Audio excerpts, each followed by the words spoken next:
Welcome to the Dinar Daily. For anyone closely following the developments surrounding the Iraqi dinar, or IQD, attempting to understand the sequence of what might come next is a constant focus. Today, we are examining a significant piece of commentary that has surfaced, one that could potentially reshape the entire framework for how observers view the currency's path toward reform. This discussion is not centered on a specific date or a particular rate, but rather on the very timeline and the methodology of the reform itself. We are diving deep into a concept reportedly brought forward by the well-known Intel figure, Frank26, which puts forth the idea of a far more measured, patient, and long-range timeline than many in the community may have previously assumed. This perspective, if it reflects the actual strategy, has profound implications for understanding the central bank of Iraq's potential approach. The central thesis of this commentary revolves around a phrase that has captured attention: a 10-year coexistence. This idea stands in stark contrast to the narratives of a sudden overnight event. If this scenario is accurate, it suggests that the long-awaited reform of Iraq's currency may follow a far more deliberate and extended timeline. This concept fundamentally challenges the assumption that the process will be a quick singular event. Instead, it paints a picture of a phased, multi-year strategy. For those holding or watching the Iraqi dinar, this perspective shifts the entire conversation, impacting how one might think about timing, the nature of the currency swap out, and the overall expectations surrounding the reform process. It moves the focus from a sprint to a marathon. This discussion is not about generating excitement. It is about strategic analysis. We are unpacking what this 10-year horizon could actually look like in practice. We will explore the reported rationale for why the Central Bank of Iraq, or CBI, might favor such a gradual approach over a rapid, disruptive change. The implications of this are significant. If this 10-year coexistence is the true plan, it reframes the entire discussion about a potential revaluation, the mechanics of a currency exchange, and the strategic positioning of anyone currently holding dinar notes. It raises the critical question of whether the immediate opportunity is still viable or if it is being intentionally stretched out over a much longer period. This is a crucial distinction that merits a closer, more detailed examination. So, what exactly is Frank26 reported to be suggesting? The core of the idea is this: instead of a sudden one-day flip, where the old, high-denomination dinar notes currently in circulation suddenly vanish and are replaced overnight by new, lower-denomination notes, a different process may be unfolding. The commentary suggests the CBI may be implementing a decade-long phase-in period. During this extended time frame, both sets of notes, the existing large-denomination bills and the new, smaller-denomination ones, would circulate side by side. Both would, under this scenario, be considered legal tender.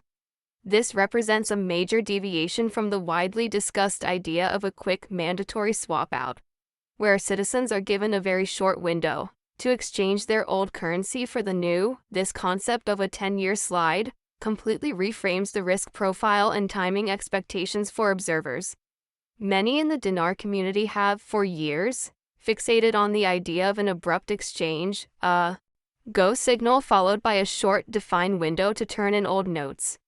If, however, the real plan involves a decade of overlap, it demands a radical shift in perspective. It forces one to reconsider what the event itself looks like. Does it mean the economic change is gradual or just the physical paper change? It also raises a critical question: is the immediate revaluation opportunity still the primary focus? Or is the entire process being deliberately elongated to ensure maximum stability and minimum disruption? To add context to this theory, Frank26 reportedly refers to comments attributed to a significant historical figure in these discussions, the former CBI governor, Dr. Sinan al-Shabibi. This reference is used to support the idea that a long transition has been part of the central bank's thinking for a long time. If this linkage is accurate, it suggests that the physical currency change, the swapping of old paper for new, is intended to be a very long game. However, this introduces a critical nuance that must be understood. The physical swap taking a decade does not necessarily mean the value change. The potential revaluation or rate adjustment must also wait a decade. In other words, the economic event and the paper swap might be two separate, decoupled events operating on different timelines. This distinction is perhaps the most important part of the entire analysis.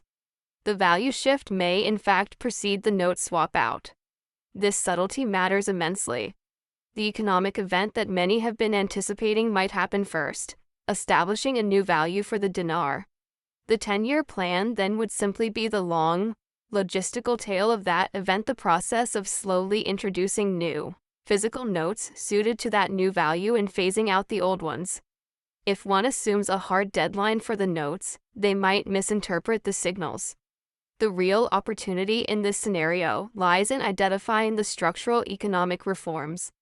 Not just waiting for a physical exchange announcement. Let's explore the rationale from the central bank's perspective.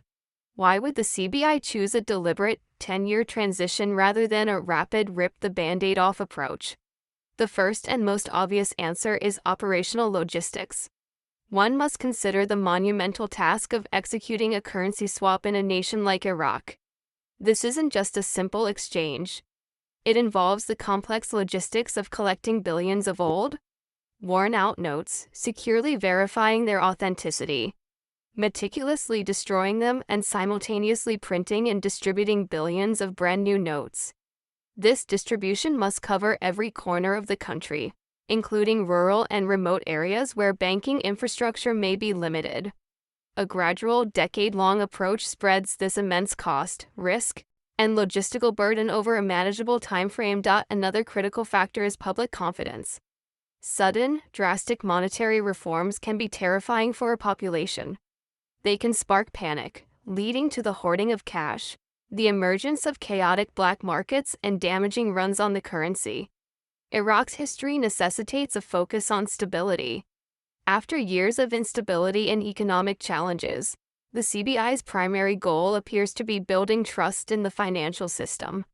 A decade of overlap where both old and new notes are valid gives the central bank room to manage excess liquidity, fine-tune its monetary supply frameworks, monitor and control inflation, and, most importantly, gradually build public trust in the new system. It avoids the shock that could derail the entire reform effort. The strategy also aligns with the broader context of Iraq's economic recovery. The nation is still focused on rebuilding its infrastructure, stabilizing its oil sector, and modernizing its entire economy. Independent analysis of the CBI's actions suggests a strong focus on long-term stability rather than short-term shocks. If the CBI is indeed preparing for a smooth, long-term rollout of its currency reform, it is arguably a more bullish sign for the dinar's eventual integrity. Even if it disappoints those seeking an immediate outcome, it implies a strategy built on solid foundations rather than a desperate gamble. However, it unequivocally means that patience is not just a virtue, but a required component of this strategy. To clarify what this means for an observer or holder of IQD, let's paint a clearer picture. If the physical currency transition takes up to 10 years, you are looking at a scenario where the old notes you hold remain valid and usable. Simultaneously, new, smaller denomination notes are gradually introduced and begin to circulate. A value change event, whether it's called a revaluation, a rate adjustment, or a market liberalization, might happen ahead of this full note swap. In this case, the significant economic event that has been the subject of so much discussion might target the value of the dinar first. Following that, the multi-year process of changing the physical paper begins. The primary implication is that there would be no need to panic and rush to an exchange center before a looming deadline. The 10-year window, if true, provides immense flexibility. However, it also means that one must be far more alert to the economic triggers rather than a simple calendar date. Frank26 in the analysis reportedly emphasizes this exact nuance. The value shift may come first, and the note swap out will follow over a long period. Understanding this subtlety is key. If you assumed a hard deadline, you might misinterpret the signals or expect an immediate go signal for the paper swap, when the real opportunity lies in the preceding structural reforms.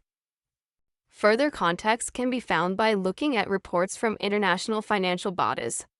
According to reports from the International Monetary Fund, IMF, concerning Iraq, the CBI and the broader financial sector are actively engaged in modernizing their banking systems. They are working to improve financial infrastructure, enhance liquidity management, and significantly reduce the country's heavy reliance on cash transactions. The IMF has noted improvements in trade finance routing and banking sector reform. These are not the actions of a country preparing for a sudden, chaotic swap. These are the building blocks of a comprehensive reform designed to build a stronger, more stable currency eventually. Building a solid foundation takes time. This external context provides strong circumstantial support for the 1-year coexistence narrative. A sudden swap simply does not align with the idea of gradual, structural reform unless the entire infrastructure is already 100% ready. A long, overlapping rollout, however, fits perfectly with the painstaking process of modernizing a nation's entire financial backbone. For those watching this unfold, it suggests that the things to monitor are the signs of this foundational work: banking reform announcements, new electronic payment systems, and official announcements about note ratio programs. These may be the true precursors to the value event rather than triggers for an immediate paper exchange. Expectations should be tailored accordingly. Let's dig into what this coexistence means from a practical, everyday viewpoint. Picture this scenario: the old, larger denomination banknotes, the 25,000 dinar notes, for example, remain legal tender for all everyday use. They are still accepted in shops, by banks, and for all transactions. Meanwhile, the CBI begins to introduce new, smaller denomination notes, perhaps 1, 5, 10, and 20 dinar notes. These new notes would be especially convenient after a value adjustment event, as the old, large notes would become cumbersome for daily purchases. Over time, the public would naturally gravitate toward using the new, smaller notes because they are better suited for a higher value dinar scenario. The old, large notes would not become worthless. Instead, they would slowly and organically trickle back through the financial system. As people deposit them at banks, the banks would return them to the CBI, where they would be redeemed, verified, and gradually destroyed, thus exiting circulation. During this entire multi-year phase, both sets of notes are valid. There's no "rip up your old notes tomorrow" moment of panic. This kind of strategy respects the public's existing wealth, drastically reducing the risk of a forced exchange where holders might lose value. It also minimizes shock to the system. This is essentially what Frank26 claims, that the CBI plans to retain both old and new notes together for up to a decade, according to reports from Intel forums. This decade of overlap was specifically referenced. Understanding this concept helps an observer avoid the assumption of an imminent, hard deadline and instead anticipate a gradual, deliberate shift. Now, what are the implications of such a long timeline for the specific rate event that investors have been anticipating? If the physical note swap is a slow, decade-long process, then the rate event itself, the revaluation or floating of the currency, becomes the real, singular trigger moment. The value of the dinar could change long before the physical paper in circulation fully reflects that new value. For an investor, this means the window of opportunity might open earlier than the physical swap. But once that rate event happens, the long note swap period means there's no need to scramble to an exchange center immediately. This provides significant flexibility and reduces risk. However, it also means that one must track the macroeconomic indicators rather than just a fixed exchange date. This includes following banking reforms, legislative changes, oil revenue flows, and new international banking agreements. In a measured 10-year plan, those are the real signals, not a simple calendar countdown. This shifts the entire focus from logistics to economics. This raises a major question. Does a long transition timeline reduce the potential upside or delay it indefinitely? This is a possibility that must be considered. If one is expecting an overnight, massive gain the very moment the RV is announced, This scenario requires a recalibration of expectations.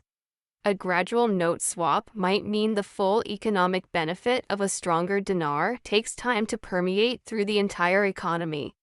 But there is a significant flip side. A gradual, controlled transition vastly reduces the risk of a systemic collapse, a sudden devaluation, or a forced discounted exchange later. It builds confidence and demonstrates that the CBI is not rushing. For holders, this might mean a slower realization of value, but it could also mean a much more sustainable and secure value in the long run. The panic mindset, driven by the fear of missing a short window, could lead to premature decisions. If, however, one adopts the patience mindset that aligns with a 10-year strategic plan, they are positioning for a long-term development rather than an immediate sprint. This is the core strategic dilemma that this new information presents. Choosing between reacting to short-term hype and aligning with a long-term structural reform, let's consider another angle. What does this strategy say about the CBI's confidence in the dinar? If the central bank is truly willing to let old and new notes circulate together for a decade, it shows they believe the dinar's value and the economy's stability can endure the transition. They are signaling that they are not rushing to implement the panic-driven reform or a stopgap fix. They are indicating that they are prepared for the infrastructure, the banks, and public habits to adapt over time. That, in itself, is a bullish sign for the credibility of the reform, as it suggests a commitment to stability above all else. If the dinar were deeply unstable, one would expect an urgent, immediate, and perhaps forced swap. However, we must remain grounded. It is absolutely essential to remember that much of this discussion is based on intel commentary and guru analysis, not on official public statements from the Central Bank of Iraq. For example, Frank26 is a widely followed figure in the community, but his assertions are not formal CBI announcements. Independent sources, such as articles from Iraq Business News, do confirm that the CBI is heavily focused on reforms, banking digitalization, and stabilization measures. But these sources do not explicitly endorse or confirm a 10-year coexistence plan as official policy. This means that while the 10-year idea is a credible and logical scenario, it should be factored into the strategy as a possibility, not as a guaranteed timeline. Let's take a moment to compare the two strategic mindsets. This scenario creates panic versus patience. The panic mindset is driven by the belief that the RV is coming any minute, that one must act fast or lose out. This mindset can lead to hasty decisions, reacting to hype and rumors rather than strategy. The patience mindset, on the other hand, involves understanding the signals, respecting the structural timeline, and monitoring the underlying reforms. A 10-year timeline brings this patience mindset into sharp focus. It doesn't mean doing nothing. It means staying alert and strategic, tracking major milestones like legislation, note introductions, and banking reforms, instead of counting down the days on a calendar. But let's also ask, is there still any urgency? Yes, but it's a different kind of urgency. If we accept the premise that the value event may come ahead of the long note swap, then being ready for that economic trigger is essential. This means having banking relationships sorted out, understanding the holding strategy, and maintaining awareness of developments within the country. If one is caught unprepared when the value shifts, they could miss the opportunity, even if the physical note swap is gradual. So, while the physical timeline is long, the value trigger timeline may be short. As Frank26 reportedly highlighted, the question is how long both sets of notes will be in circulation. He referenced about 10 years. This shifts the emphasis from when will the swap happen to when will the value change happen. Finally, let's reflect on the core concept. Value change first, note swap second. Many in the dinar community have focused solely on the idea of the zeros being removed and old notes becoming invalid. But what this analysis emphasizes is that the economic revaluation may come first, and the physical currency swap simply follows as a logistical consequence. In this scenario, once the dinar strengthens, the need for lower denomination notes becomes obvious, as the old, large-value notes become impractical for daily life. Then the swap-out period begins. But because the value has already shifted, the old notes retain that new value, and there is no rush to scrap them overnight. This model is far more plausible operationally and is consistent with smart, stable central bank thinking.